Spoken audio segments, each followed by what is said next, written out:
You can speak well if your tongue can deliver the message of your heart. A very good evening to everyone. I am Fatima Muskan, your host for the session. I take this opportunity to welcome each one of you to this wonderful session on public speaking. The world has grown competitive with every decade.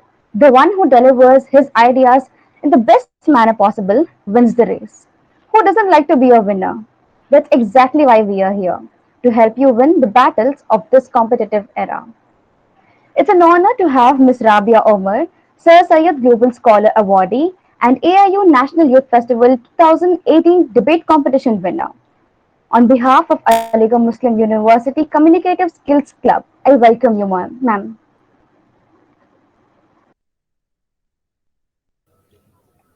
Can I turn on my screen?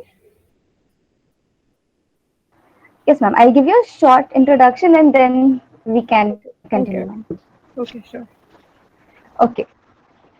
Ms. Rabia Omar has done her MSc and BSc in Physics from Aligarh Muslim University, High School from MES Indian School, Doha, Qatar. She has been awarded Sir Syed Global Scholar Award 2020 by Sir Syed Education Society of North America, a non-profit USA-based organization which selects emerging scholars from Aligarh Muslim University. She has been a recipient of University Merit Financial Award 2018-2020, recipient of University Merit Financial Award 2015-2018. She has been awarded Papa Mia Padma Bhushan Best Girl Award for all-round excellence in bachelors.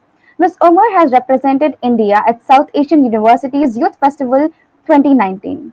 She has been the winner of a debate competition at National Youth Festival 2018 organized by Association of Indian Universities. She has also been a winner of debate competition at North Zone Youth Festival 2018 organized by Association of Indian Universities. She has represented Aligarh Muslim University at the North Zone Intervarsity Volleyball Tournament January 2017. She has participated as the Home Minister in the group level of 14th National Youth Parliament representing Aligarh Muslim University in October of 2017. She has been an active participant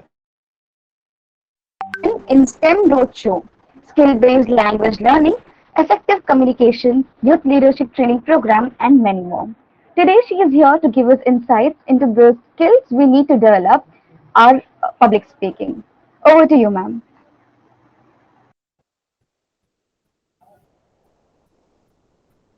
Thank you so much. Is my audio clear before I begin? Yes, ma'am, it's clear. All right.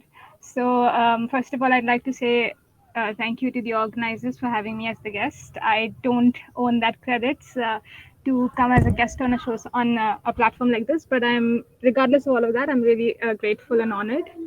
And I would like to congratulate the entire team behind this because it's a great initiative, and I think that whatever you learn throughout these courses, these webinars, is going to be helpful to you in the future as we move into hopefully offline interactions.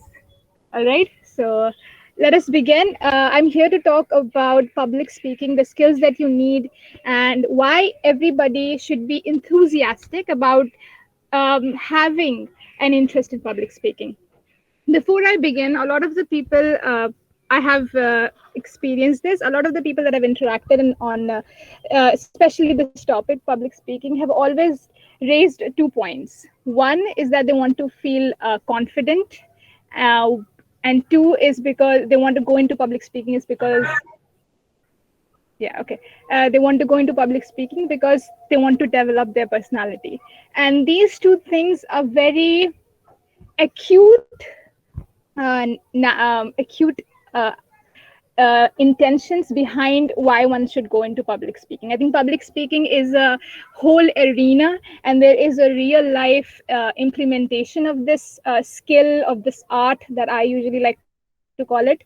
And the reason why people should be more confident and why people can develop personalities, there are multiple ways of doing it. But why is there such a craze about public speaking? Why public speaker actually find platforms where they can put up show off their skills in the sense that they make sense. So before I begin, before I begin, if there is anyone amongst our attendees here who would like to put out a point of why they want to learn about public speaking and why would they want to, somehow be involved in public speaking skills. If there is any one of you who would want to give an answer, because I would like to know where this particular group of attendees are in terms of their intentions towards public speaking. It's okay even if Ms. Gulzar has something to say about it. The way I refrain, I feel like public speaking is important so that we put our voices forward. So to put what we think as the youth, to put that forward, we obviously need public speaking. That is an excellent point. I think that should be the focal point. That should be your main reason, platform, foundation behind you moving forward in this direction in the field of public speaking. I think in the world that we are living here, we need to get our point across. We are in a version in the times where the truth is coming out slowly, and slowly the truth is coming out about various things. Certain stereotypes are going away, certain the cert- certain hardships and the oppressions that people are feeling are coming out, and this is coming out because people are finding platforms. And not only are they finding platforms, but they know how to use that platform, and that is where your skills are important. Not only there should be a platform like this one I have today, but you should know how to use that platform. So once you understand this about public speaking and the reason behind the craze of public speaking, why it has been going on for ages and ages, why right from the speech um, of let's say Barack Obama, right? He basically got famous because of one speech in a in the debate during the elections, and that he lost. By the way, he didn't win that election. So that oratorship is very different from public speaking. Let's be clear about that. Orator is a different category of it's a different class of public speakers, and there's a whole other forms of public speaking that you can be good at. It doesn't have to be that you need to be a good orator to be a good public speaker. Let's be clear about this. So if it comes to me, I'm going to uh, pour out some words, and in the end, I'll ask a question, and I would like you guys to hear what I have to say very clearly, very closely, and then tell me the answer which I ask at the end of my talk, like just 5 minutes. So, uh, if I have to talk about myself, right? So, if I have to give a background of myself, I started public speaking when I was in fifth standard. I did not know anything about public speaking. I just got onto the stage and I spoke because I like to talk. I thought that was enough. I thought it wasn't the content that I was talking about. It wasn't the words that were coming out of my mouth. It's just that I like to talk. I'm going to talk, and I used that platform that I had at fifth when I was in fifth standard, and I used it. And somehow I found that I was having fun, and so I continued on that path. But as such, I did not have any technical training, or I did not know about the technicalities of public speaking. And this went on until I was in second year of my bachelor's. And when I was in second year of my bachelor's, I was told that I was not a good public speaker. And this revelation kind of daunted on me for some time. I knew that I was not a good public speaker for some time, and I think it was in high school or something. Regardless, I was very, very determined to get better. I wanted to know how people actually do debates and win debates. And so I joined the club, which is University Debating and Literary Club. I learned tremendous amount of things while I was in the club. And the intention of learning about debates, getting good at debating, and then winning debates. That's what I did in the next 3 years. And that's it. That's the talk that I was talking about. So now my question is, did my rant, outpour of words, give you anything at the end of the talk? Like anything that you took back just from these 2 minutes, my story, my background story. Was there anything that you took? Was there anything that you were touched by? Or was there any conclusion to the talk that I just had?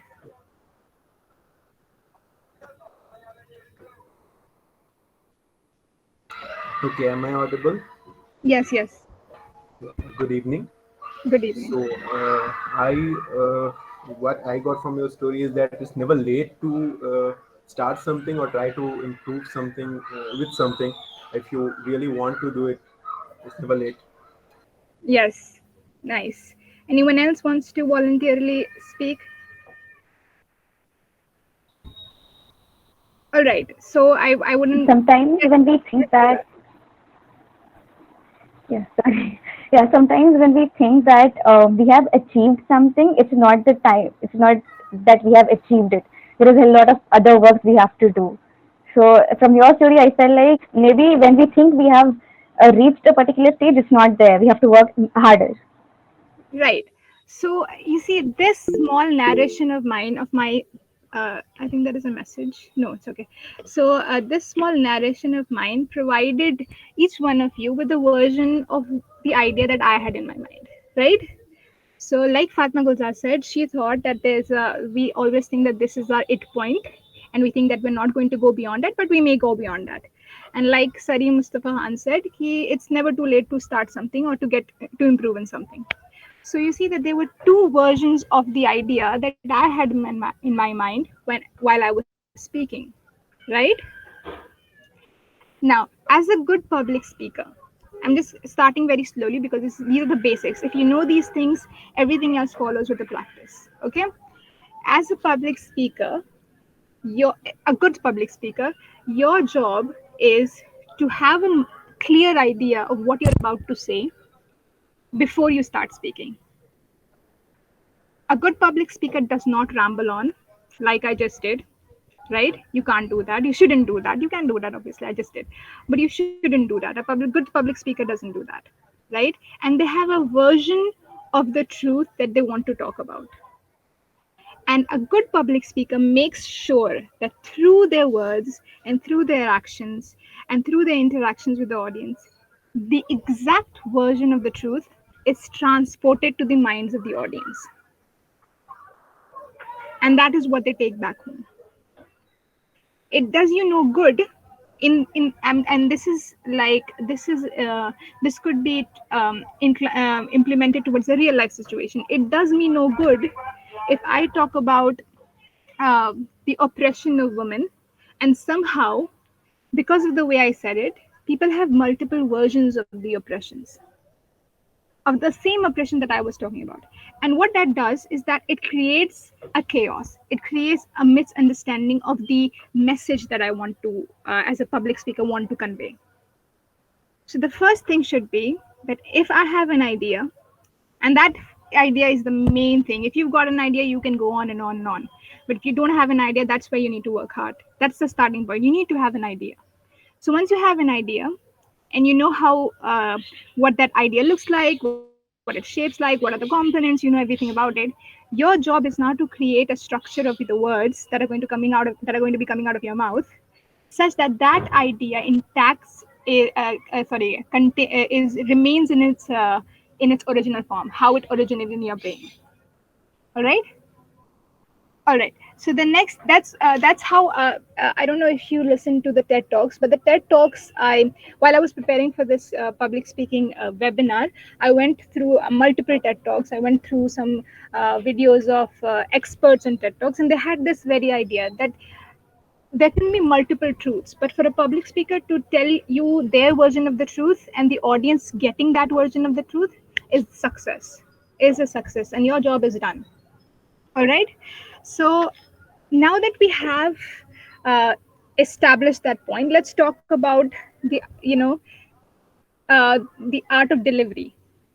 Right. I'm going to come back to content in the end part. I'm going to talk about delivery first because that is my favorite part, to be very honest. So in the delivery, when I was starting off as a debater, and I was attending forums and learning about debating, there is a thing called having audience. How do I say this? Like, it's not enough that you have people listening to you. That is the first part of your job when you are on the podium. There is another part, and that is leaving the audience something to think about. So you start off talking and you're talking and you're talking, and you have an idea and you have a version of the truth that you want to say, and you have the content that you want to speak in front of the audience. And now you have the audience listening to you. But if after you say thank you, there is nothing that they are left with to take back home, then you're not doing a good job as a public speaker.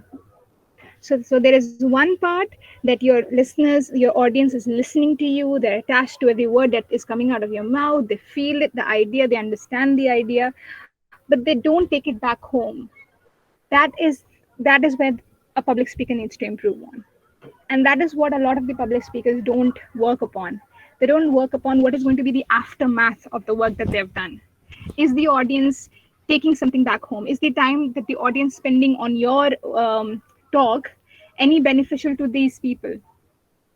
So there is a responsibility on my shoulders right now that when you all leave this webinar, you have something to talk about, something to ponder upon, and something to think about, something to improve upon. And if I don't leave you with anything in that among around those questions and around those activities, then I'm not doing a good job as a guest on this webinar. That's it. That's the plain truth.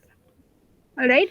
So next thing is, as I said in the beginning, that public speakers are usually associated with words confidence. They're associated with words having a good personality, and a lot of the people actually come into public speaking is, one, they want to improve their language skills. Two, they want to gain a confidence, not attention, confidence.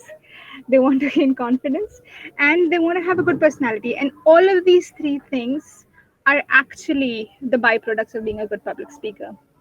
Not only are you confident in letting your ideas out, even when they're rudimentary, they don't have any established form, they don't have any established foundation, yet there is an idea in your mind, there is a perception of the truth in your mind. And if you are a good public speaker, I don't mean by public speaker, I don't mean that you have to be a good debater, you have to be good at group discussions, or you know how to give speeches. None of that. You just need to know how to talk in the crowd. And if you know that, uh, if you are ready to slightly take a chance, have this a moment of confidence that may be lost after a fraction of a second, but that moment where you just stand up and let the words out, that is the starting point of your public speaking journey. And I think that with time, as you keep doing that, as you fight your own fear of public, or of being judged, or of being corrected, or of committing mistakes, as you fight those fears, it's a constant fear. Even after 10 years or 12 years or 15 years of public speaking, you're going to have those fears. They may not be as heightened, as intense as they are in the beginning, but they're going to be there. And never in your life will you ever be like, oh my god, I'm so confident, I don't need, I mean, these fears, I don't know what they are. That situation has never come to any of my friends who have done public speaking for quite a long time. So that is going to be there. Your fears and your hesitation is going to be there, but your ability to overcome that fear, your ability to overcome that hesitation, your ability to let go of what is to come after I let the words out, how are people going to react, if you leave those fears behind, and if you fight these battles in your head, in your mind, you can start your public speaking journey right away, right now. And I hope that you will. So that is the first thing. You need to fight your fear and hesitation. That's the only two things that is stopping you from talking in front of people. You don't have to be right to talk, as I said. You just have to talk, and that's the starting point. Now, language plays a huge part in being a good public speaker, because I'm not a native English speaker. I've actually acquired this skill of speaking English, and therefore it is very natural to me. I think I'm not visible. It is very natural that I kind of stumble upon words. I make grammatical errors in between, and I put fillers in, like uh, uh, uh, all of those things. It is natural. But as you move on, as you continue to speak, that is the thing that I want you guys to all take back home and take back is you just speak. Like, start talking. And even if it's webinars, put your point across. That's the starting point, right? So back to where I was. What was I? Yes, the English language. So none of us are native English speakers. I hope. I don't know. I'm making a wild guess, but none of us are native English speakers, and therefore it's natural that we're going to commit mistakes while we are speaking.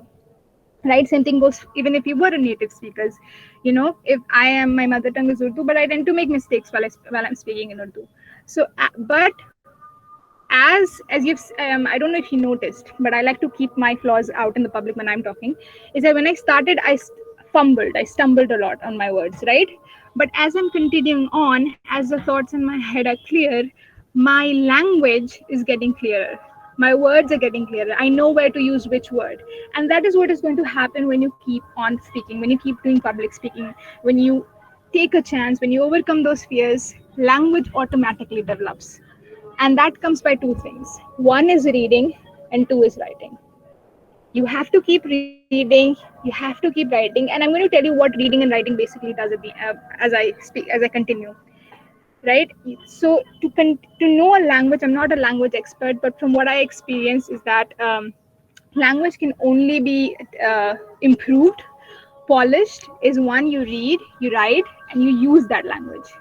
It does you no good if you read and write and you don't use it. What's the use? Like writing is a way, is in fact using the language. So uh, so that is how you can improve your language, right? So from the starting, if you go, it goes, can somebody give me like the 3 points that I just started with? One was overcoming your hesitation and fear. Two was, I just ended with that, language skills, right? And three, what is the purpose, what is the main need of public speaking? The last part is the content, and this is to me actually more important than language skills, because what you're going to speak matters the most, what your truth is matters the most. And content development, I can tell you how important it is, because in all of the debates that I've participated in, we have various marking schemes. So we have a section for content, we have a section for delivery, we have a section for diction, and content is the highest rated grading section. So if your content is rudimentary, it's not good, it's not polished, it doesn't make sense, it's not needed, it's stale, then your essence of public talk, your essence as a public speaker, falls short, right? So as I said, if you know the truth and you're ready to talk about your truth, but you have nothing to talk about, right? You don't know how to convey that idea. You don't know how to convey uh, your your reason of opening, of actually stepping into the spotlight. That creates a problem, and then that is going to make you not a serious public speaker. So even if you have good language skills, if you have good personality, you've got confidence, but you've got a weak content, you've got a weak uh, set of words building your idea, then you're going to be falling short as a public speaker. And the way to improve this is to keep practicing writing, right? And public speaking is often associated with being good at speaking, but it has a lot to do with how you write. If you've got a good writing, if you've got a good writing skill, it's going to be an additional advantage to you in this particular field of skills. I don't know what to, public speaking. It's going to be a good addition to the skills that you're going to be needing for public speaking. So I was listening, and I'm going to give credit where it's due. I was listening to TED Talks, one of the in charges, the coaches at TED Talks, and they were talking about how content can be improved, right? And they said, as I said in the earlier, they said that your talk needs to be about an idea, right? A version of the truth. It can be whatever shaped it is in your head, it doesn't matter, but you need to have that idea. Now you need to make sure that when you're talking, you have a single idea, because human beings are quite restless. If you give them too much to think, they're going to be repelled by you. And that is the reality. If I keep on giving you this, you have to do, you have to do this, you have to do this, you have to do this, and you have to do this, you're going to be like, oh my God, this is too much to take. I can't take this anymore. And you're going to never go for public speaking. So that's how it is. You need to give them one idea, feed them one idea, and make sure that while you're creating your content, there is a valid reason for your audience to adopt that idea. They need to do something, they need to have something to do with that idea, they need to be connected to it, they need to be touched by it, it needs to matter to them. And how you develop your piece so that it kind of generates that feeling among the audience is an art, and I can't teach you that. It will, you will get it as soon as and when you kind of experience. And they're going to be bad experiences, they're going to be good experiences, and all of this is going to teach you something at the end of the day. So that needs to be very, very well understood, that even when you have all of these things memorized in your head, your first experience may not be your best experience, but that should not be stopping you from, moving ahead, from improving. So that's how it is. And another thing that I want to take, I usually I used to hold forums when I was in university debating literary club, and I said this to all of the attendees there, that it is okay if you're committing mistakes, it is okay if you're being laughed at, it is okay if you made a major grammatical error, it is okay if you stopped in the middle, it is okay. But what you do after that mistake matters the most. Are you just going to leave public speaking forever because of the mistake, because of the humiliation, because of the embarrassment? Are you going to ignore that mistake, or are you going to use that mistake to drive improvement, to inspire you to do better in the future? So there are three things. It's not just that you don't care that you're committing mistakes, you don't care and you'd want to improve, and you don't want that to happen again. So that needs to be kept in mind. I am sure that a lot of you have public speaking experience. If, I mean, at least public speaking in your family, like you do talk amongst your family, right? And you have been embarrassed. So it's okay. That's the starting point. You can always and you will improve if you keep going, if you keep working hard. All right. So just want to check: am I audible? Is everything okay with the audience? Am I? Yes, ma'am. Okay, so there is an activity that I like to do whenever I am interacting with new public speakers, or public speakers who want to do good, or people who want to get into public speaking, and that's called Jam. It's called Just a Minute, and it was something that I was introduced to when I was participating in Hall Week of the Abdullah Hall, and I thought it was a good thing. I think it helped me improve, and I'm sure it's going to help a lot of the people that are attending today. So, if it's okay, can I begin that activity? Yes, ma'am, sure. Okay, so what the activity is that I'll be turning on my screen. You can see my screen when I put it on display, and there'll be a photo. There'll be an image in front of you, and you will have 30 seconds to to dissect that image, to look at it, to think of what the image is all about. What's the basis of that image? What is the message that you're getting from the image? And you have to prepare in your head. It's impromptu, and therefore you are allowed to make grammatical errors, you're allowed to fumble, you're allowed to use fillers. um, so you have to look at the picture, and you have to basically speak for next 45 seconds to 1 minute. Okay, and we can reduce it down to 30 seconds as well if you are a little bit hesitant, but that's the starting point. So I wouldn't want to pick anybody from the audience. I would want a bit of volunteership from the audience, if that is okay. Right. So basically, here I have 8 images. They're numbered 1 to 8, right? And what's going to happen is, as we have a volunteer ready to speak, I'll be asking them which number they'd like to pick. They'll pick a number. I'll open that image, and whatever is in that image, you will have to you can think about it for 30 seconds, and then you'll have to speak on that image for the next 45 seconds to 1 minute. It's a very simple game. It's quite fun, and I hope that there are volunteers. I don't have to pick from the audience because I don't like to do that. But if that's okay, okay. So Okay. if there is anyone who wants to start this off, it's quite easy actually. It's quite fun. It's the images that I've picked is something that is something very common. You will have so many ideas about it that's going to be hard for you to formulate or conclude in 1 minute. But it's going to be fun. That's all I have to say. Is anyone who wants to volunteer, or do I go ahead and pick one? Yes, ma'am. So I want to Safia, volunteer. Saifa Tafsir. Saifa. It's Hi, Saifa. Saifa Tafsir. Saifa. Hello. Yes. Saifa. Hello. Okay. So here are the eight images. Which number would you like to pick? Um, fifth one. Fifth. Okay. Of coronavirus. Yes. Yes, it is. Yes. Okay. Okay. So Yes. you have 30 seconds. You can think about what you want to talk.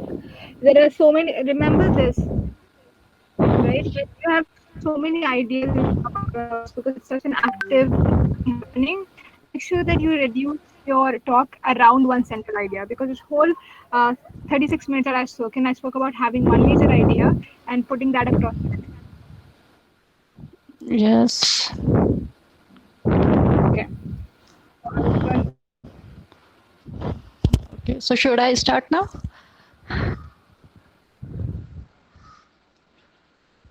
Yes, you can.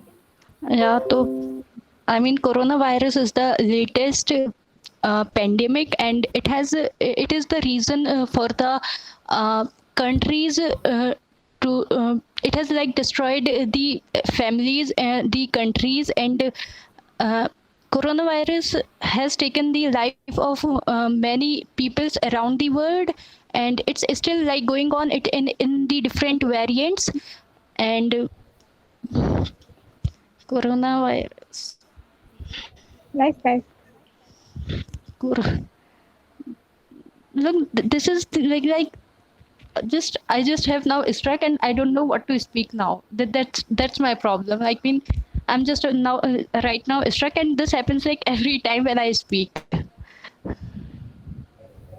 I think the problem is that, like I said, when you're one thing that everybody needs to keep in mind is the reason why for a 45 seconds talk you're giving 30 seconds preparation time is because there is when you start to speak and when you have nothing in your mind prepared beforehand, you're going to have a breakdown, a meltdown, and then you're going to be falling short of words. You're going to be falling short of ideas. Hmm. So in the 30 seconds that any like for example, for right now I gave you 30 seconds. In debate competitions you'll have a day. In other competitions you'll have 1 minute. I think you need to have a clear idea in your head that if coronavirus is a pandemic, there are millions of people dying. So now, how I can talk about it? You can start off with how it started. It started back in December 2019. It is an ongoing pandemic. There are three waves. I mean, we are now entering into the third wave. So many people. First wave, India faced the first wave unprepared. The conditions in the second wave were worse. So that's how you develop. Your idea is that people are dying, and then you develop on that idea as you speak. Okay? Okay, okay, And you're going to need practice. You just have to make sure that your tongue or your words that are coming out of your mouth, are following your is following your brain. All right? yeah, yes. Okay. Okay. Nice job, Saifa. Oh, thank you. You're welcome. Thank you. Okay. Anyone else who wants to volunteer? We have I was there's how many more minutes do I have, Fatma? Ma'am, we have half an hour more, ma'am. Okay. Okay, so we can take I think 4 or 5 people more. Yes, Anybody ma'am. else? Okay, anyone else who wants to volunteer? Dilshad Ahmed. Shad Ahmed.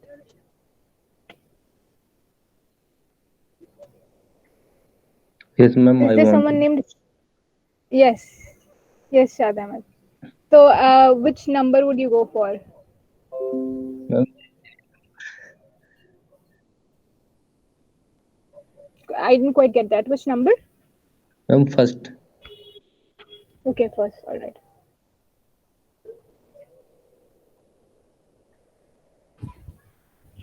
It's quite small, right? Is it clear?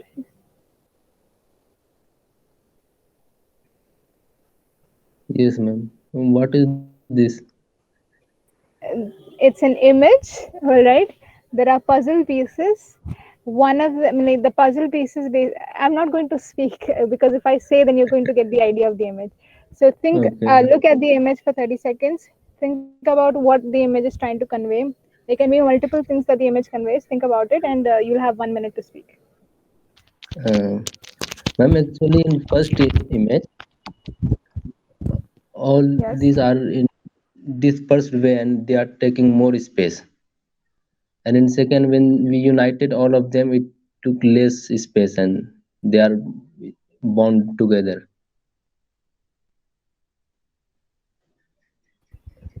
Okay. So that is what you're observing. Yes, So ma'am. what is your conclusion of it? Stay united. Okay, that's nice. That's nice. Okay, Asyaman has to say diversity is about us. How do I read the message? There it is. Diversity is about us, how we fit into each other, and kind of makes us complete. Okay, nice. So what Shad has to say, because he volunteered, and I would like to give him the credit. He said that he made the conclusion of what was the conclusion? Unity is.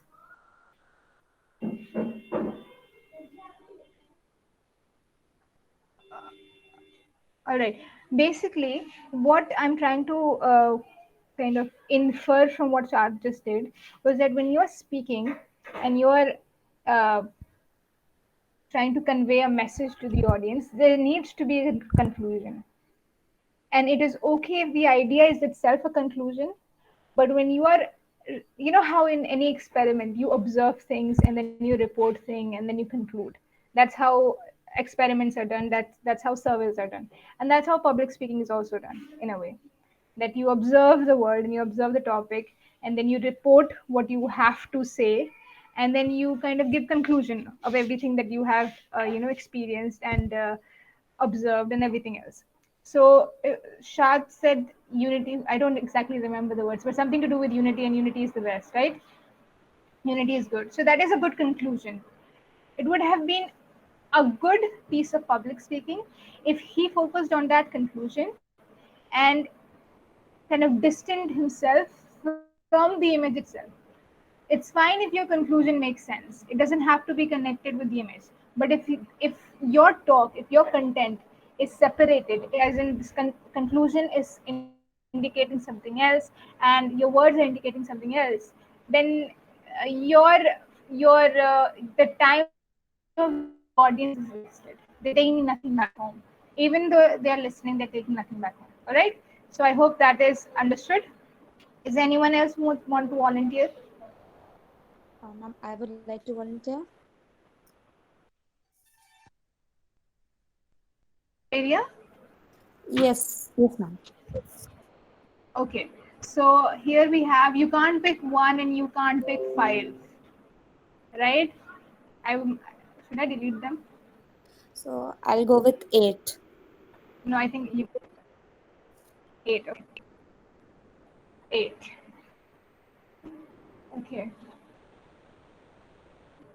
Here is eight. Oh, sorry. Is it clear? Is it visible? The image? No, it is loading. It is not visible on the screen. It's not visible. Okay, just 1 second. It's visible now, right? Yes, ma'am. Yes. Okay. So here's your image. It's there is one Yes, thing ma'am. before you start thinking about the image. Know that it's very abstract, right? It's not very direct. What Yes. you see is not what you get. That's how you have to perceive an image. Okay, ma'am. So this is a Take your picture time. of Take your 30 seconds and then speak. Take your 30 seconds and speak. All right. Are you ready, Javeria? yes, ma'am. Okay. Sure. Go. So this shows this picture of the globe covered in binary digits 1 and 0, and they are a symbol of technology, and it kind of shows how the entire world has been in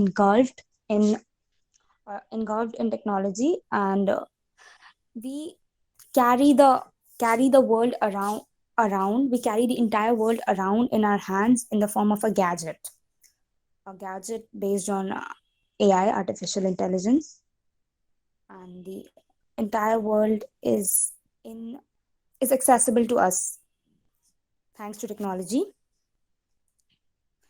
Also, this has made the world a very trivial place, a very small place for us, because we know we can gather information from anywhere, from across continents, just at the click of a button, sitting in front of a screen. This is what I got, ma'am. Jiveri, that was very nice. That was in terms of idea formation and then later execution of that idea in terms of words, it was very, very nice. What Javed did here is an example of how one idea led to another, right? She had the idea that she needs to talk about technology because it's a 1 and 0, it's binary numbers, it's usually associated with technology. And then she said how technology and how the very form of this, the way that the 1 and 0 is patterned in these pictures, and it is engulfing the sphere. So she took that idea as us being able to hold the world in our hands through phones and artificial technology. So that was a very good connection between the image and us, like human beings in real life and the present world. So I think they're very good. It's a good starting point. uh, no, Thank you so much, no, ma'am. this has nothing to do with how good you are. You're welcome. How good you are at speaking, talking, how effective you are at getting your idea across. This is about you overcoming the hesitation and fear and the idea of embarrassment and whatnot. That's the first step, as I said in the beginning of the talk. It's the first step towards doing a good public speech. It's very, very, very good.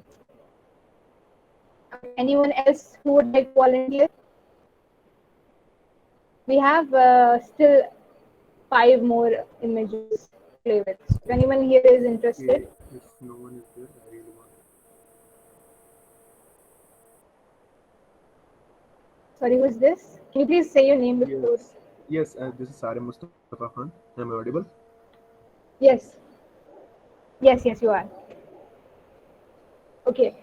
Sarim, here are your options. Okay, I'll go with four. 4, all right.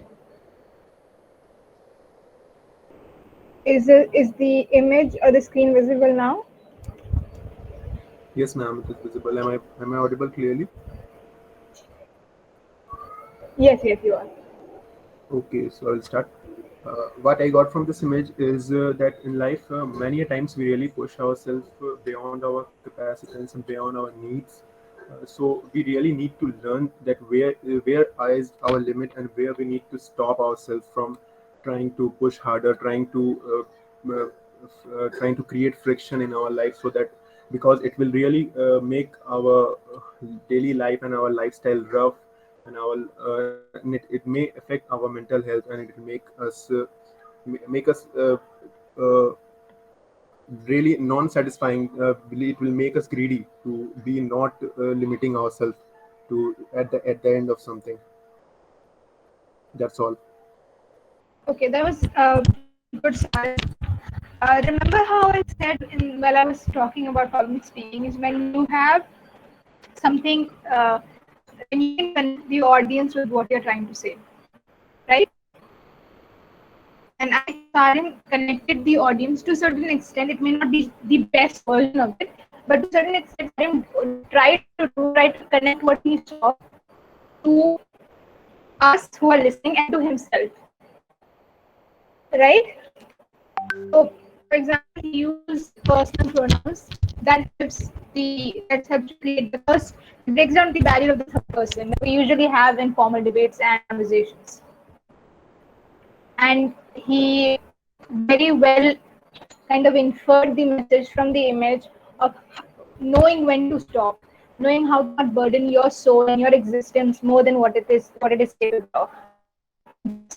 It was very well done, Sarim. It was a good initiative. It was a good volunteership from your side. I'm sorry that I had to disconnect when you were you did a good job. Thank you, ma'am. You're welcome. Now, is there anyone else who would like to volunteer? I'm really happy that the speakers and the audience itself, coming up and speaking. I mean, it's a good initiative. It shows that, you all are interested in learning and trying something out. Can I? Sorry for saying so late. Yes, sure. It's all right. So, here are your options. I actually don't remember which options are available, but I'm sure 2, 3, and 6 are available. I don't know about the rest. I would go with three. 3, all right.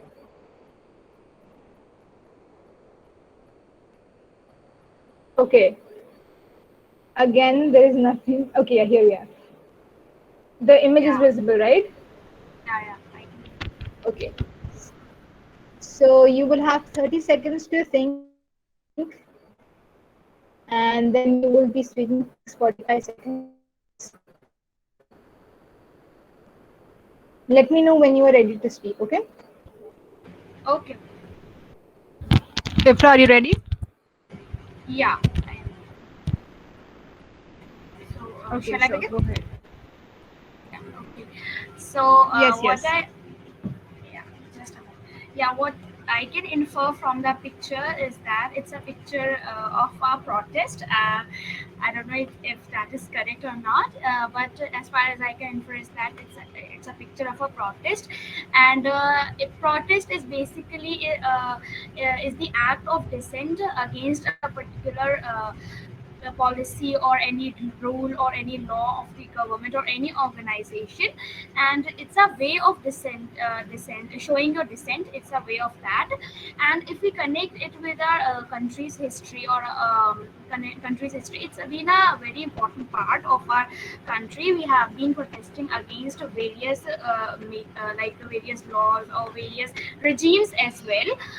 If we begin from 1947, or we can say that if we can begin from 1900s rebel of Indian great Indian rebel against Britishers, so we can connect it with that as well.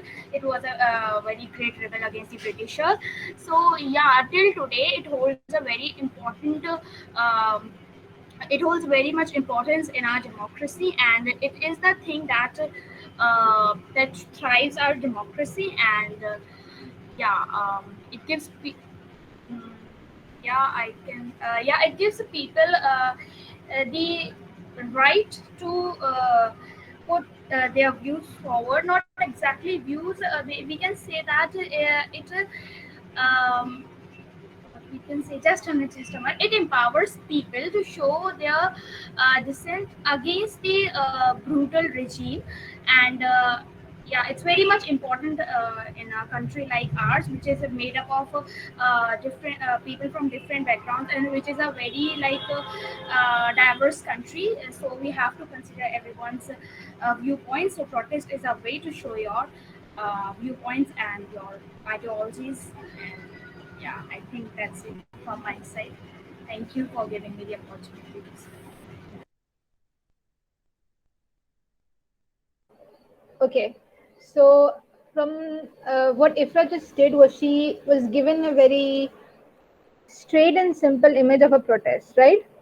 And considering how active and so Ifra, what she did, what she saw the image, she connected the protest with the Great Indian Revolution, right, against the British, and then she, in a way, connected it to the present world in a very brief form of doing.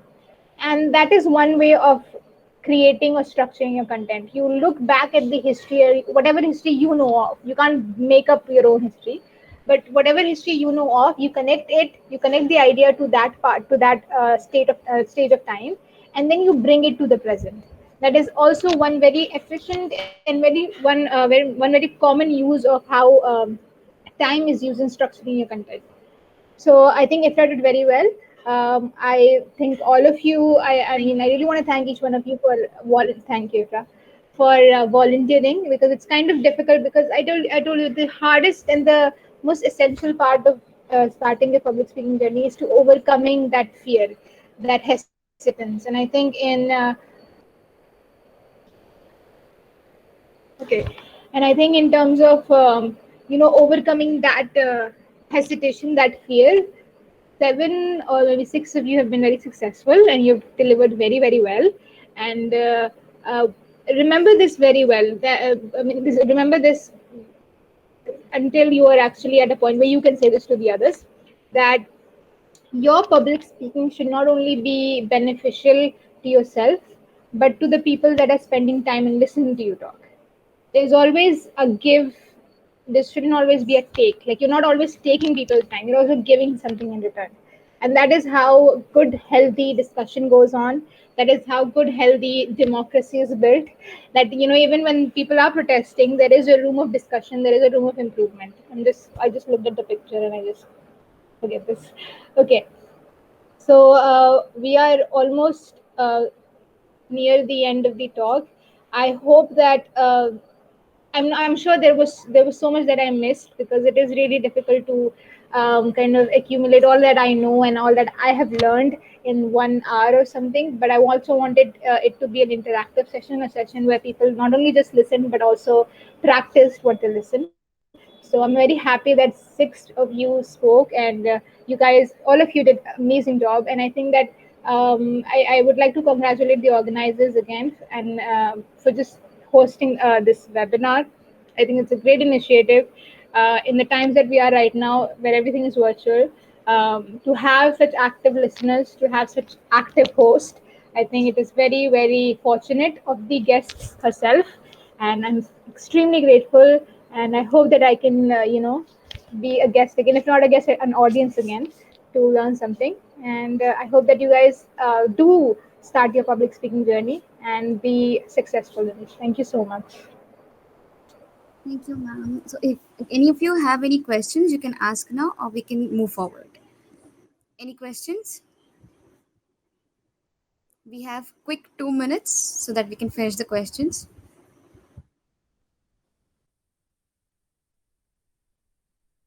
Okay, I guess there are no questions. So, like ma'am said, a good public speaker is someone who speaks not for himself but for the listeners. So, I guess ma'am has done that work very well, and I hope each one of us who has been a part of this has taken something or the other from this session.